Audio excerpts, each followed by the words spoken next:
Жа. Сәлем достар. Бүгінгі таңда біз бір қарапайым жақсы видео түсіретін боламыз. Ешқандай оралусыз, дымсыз, Хотя мен ана жылы оралған болатынмын. Ал бүгінгі таңда біз енді жақсы видеомызда ОБТ-дан бастамақпыз. Жаман нәрседен жақсы видео бастаймыз. 2017 жылы мен ОБТ-на тапсырып шыққандықтан мен сіздерге тәжірибемді бөлісу ретінде ОБТ туралы түсірмекпін. Әрине. ОБТ.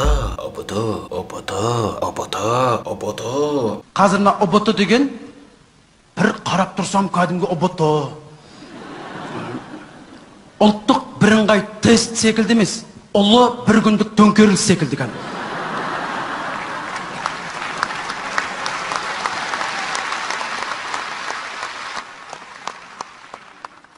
ОБТ күн.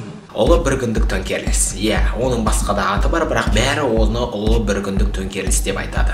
Неге? Емтихан тапсыруға емес, бір соғысқа кетіп батырған секілді. Көзі төрт бұрышты. Ана бір киімдердің арасында нелерге патрон салып батырғандай шпаргалкалар жаңа. ОБТ-ны өте қатты уайымдайтындардың негізгі себептері бар. Өйткені ОБТ-ны жоғары балл алған кезде сіздер грантта конкурсты жеңіп, грант ұтып алып, ақысыз жоғары оқу орнын бітіріп шығып, оның дипломын алып, керемет жерде қысқасы ақысыз жұмыс істеуге болады. Ал сіздер білесіздер ме, Американың өзінде негізі грант деген түсінік жоқ. Олардың бәрі негізі бәрі ақылы оқытылады. Соның ішінде балабақша, мектеп, колледж, әрмен қарай университет, осының бәріне ақы төлеу керек. Ал біздің қазақтың негізгі жанында бұл туралы түсінік жоқ. Және де олар ОБТ-ны өте қорқынышты нәрселерге теңейді. Бәрі де ақысыз оқығысы келеді. Бірақ кейбіреулер ОБТ-ны өзінің өмірінің соңғы шешімі ретінде де көреді. Ну и первой жертвой единого национального тестирования в Южном Казахстане, по неофициальным данным, низкие результаты по ЕНТ стали причиной гибели двух выпускников, а в столице школьниц в поисках шпаргалок раздевали догола. О том, как на самом деле проходила сдача ЕНТ в этом году, расскажут наши корреспонденты. Шымкент и его окрестности в шоке. Регион охватили слухи о том, что из-за низких результатов ЕНТ две школьницы якобы покончили жизнь самоубийством.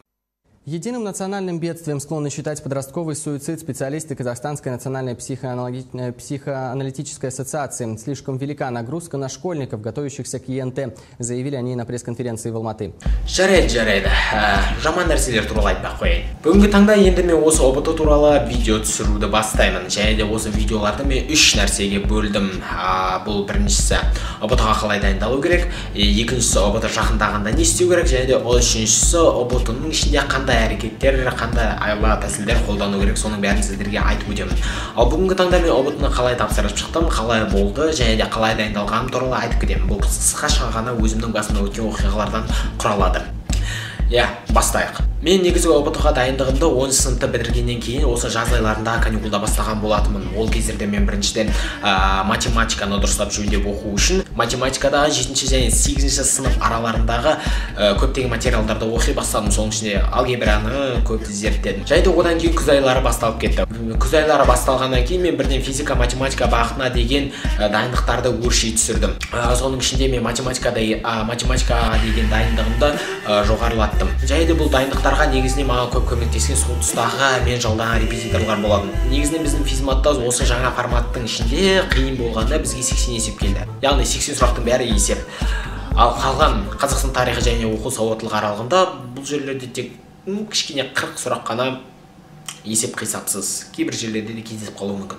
Және де мен осы күз айларында осылай дайындала отырып, көбіне репетиторларды жалдадым.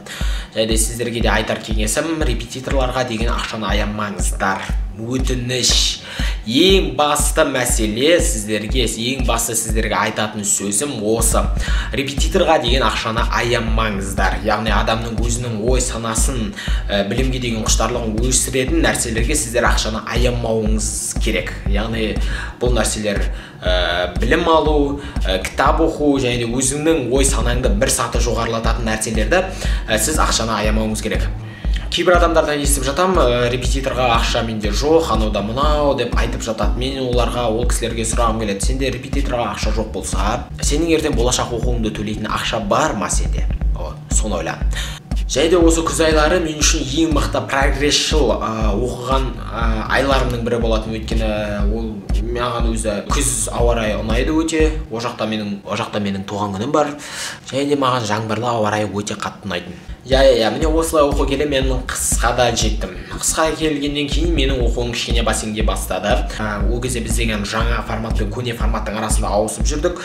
Бізге өте қиын болды. Біресе 125 сұрақталып келеді, бізде 120-ны сұрақталып келеді. Ана Edukon шықты, 5+ шықты. Көптеген кітапшалар шыға бастады. Және олардың ешқайсысы да осы біздің жаңа форматқа деген ұқсасы бір түп соған ұқсайтыны, соған түп нұсқасы келетін ешқандай бізде кітапша болмады. Бірақ сонда да біз дайындала бердік. Кейін менің отбасымда қиын жағдайлар болды, сондықтан мені әкем лагерге жіберген болатын. Лагерде оқып жүріп мен физика бағытын өте қатты жақсы пайдаландым. Және де осы физикада менде өзімнің сол лагерде дайындаған мұғалімім болатын. Және де соның арқасында физикамды көзді ашып жұмғанша 2 аптаның ішінде мынандайға көтердім деп айтуыма болады. Және де менің фундаментім сол жерде әп-әдемі болып қаланды. Кейінгі таңда мен ауылға келгеннен кейін көктем басталды. Көктемде мен тіпті де оқыған жоқпын, сөйтіп жүріп ақыры ұбт-ға келдім. Ұбт-ға келгенде менде ондай дымда сезім болған жоқ. Біртүрлі пробный сияқты көрінді. Бірақ ұбт-ға бір күн қалған кезде негізгі сол күн бізге өте бір қызық болып өтті. Өйткені ол жерде бәрі бардак болды.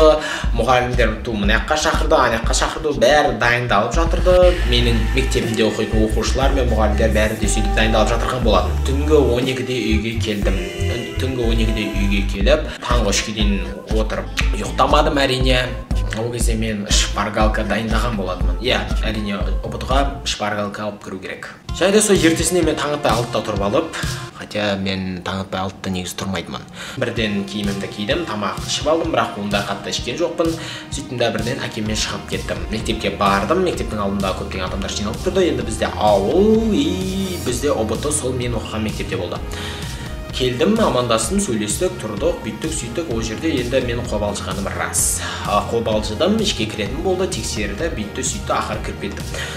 Қалай болса солай, әйтеуір, бірақ бәрі тез өтіп кетті мен үшін. Ішіне кірдім, отырдым өзімнің орныма, менің орным тіпті сайма-сай, мұғалімнің алдында, және де менің қақ алдында камера бажырайып тұрған болады. Бірақ маған сол жерде көптеген факторлар маған кедергі болды. Соның ішінде жанымдағы жігіт маған кедергі болды, артымдағыларда сұрақсы келді менен. Жайда төбемде қақшиып тұрған камера менен көзін алмаған сияқты болып көрінді. Білмеймін, бірақ мен көріндім ба, көрінбедім ба, ода шаруам жоқ, бірақ қасымдағы жолдасының айтуы бойынша ол бізге қарай көзін қимылдатты дейді. Анда-санда ол өзі бір шулап қойып, камераның назарын өзіне аударғанды жақсы көрді сол жерден. Сөйтіп жүріп ақыры уақыт өтті. Мен өзімнің бланкымды қараушы апайымның қолына ұстаттым, және де шығып кеттім, жүрдім. Енді ол жердегі сезім қалай деп айтуға болады. Сіздерге сөзбен жеткізіп айту ол сезімді қиын, өйткені ол бір артыңнан үлкен жүк түскендей, кішкене өзіңді бір өмірде бір қызық сезімдер болады. Енді сондай бір дымсыз қалғандай, бір алдында мақсатың жоқ секілді болды, ұбт бітті, все, арман қарай жоқ деген сияқты. Біз осындай санада бізде көбіне миымызға ұбт-дан кейін еш нәрсе жоқ деген сияқты қалдырып қойған. Көп оқушылар да сондай. Және де осының кесірінен көптеген жаман хабарлар ұбт-дан естіліп жатады. Міне мен осылай ұбт-ны тапсырып шықтым, үйге бардым, тамақ ішіп алдым, шай ішіп алдым, қайтып келдім. Мұғалімдер әлі ешкім тарқамаған, бәрі жүр сол жерлерде, өздерінің логиндарын қарап жатыр, парольдарын қарап жатыр, жазып көріп жатыр.